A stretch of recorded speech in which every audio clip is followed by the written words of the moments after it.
এটা সংক্ষেপে কাজ। এটা হলো হুক্কা তৈরি করতেছে, নিচেরটা নেকের। কয়েক শতাব্দীর ঐতিহ্য বহনকারী শিল্প হলো হুক্কা। মোগল সম্রাট ইরফান সাহেব বা পারস্যের শাহাবী রাজবংশ এই হুক্কার আবিষ্কারক হিসেবে দাবি করা হয়। তৎকালীন সময়ে ভারতবর্ষের হাত ধরে হুক্কা শিল্পের জনপ্রিয়তা সব জায়গায় ছড়িয়ে পড়ে। কালের বিবর্তনে জনপ্রিয় এই শিল্পটি আজ বিলুপ্তির পথে। গোপালগঞ্জ কাগর বাজারের হেমায়তুল্লাহ দীর্ঘ 25 বছর ধরে তার বাপদাদার ঐতিহ্যবাহী পেশাকে আগলে রেখেছেন এখনো। এই যেমন 20-25 বছর, আমার 20 বছরের মধ্যে বেশি হবে। হ্যাঁ, যেমন বয়স তার কম না, 38-40 চলতেছে। আচ্ছা আচ্ছা, তাহলে তো আপনার বাবা দাদারা এটা এগুলো তৈরি করছে, কিন্তু টাকা রাখ করতেছে, বলতেছে এটা ধরে রাখো, ভবিষ্যতে কাজ হবে। এই জন্য আর কি এটা ধরে রাখতেছি, তাই আবার শুরু করলাম। খোল দিয়ে তৈরি হয় না, অন্য কিছু দিয়ে হুক্কা তৈরি করা যায়? হুক্কা তৈরি করা যায়, পিতলের, যেমন পিতল যদি কেউ বানায় যায় এরকম কোয়ালিটি করে, তাহলে হবে।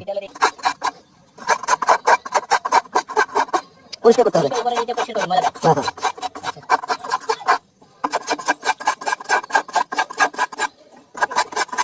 কালারটা কি আনা হয়, কিনে নিয়ে চিকেন দিয়ে মাখানো হয়।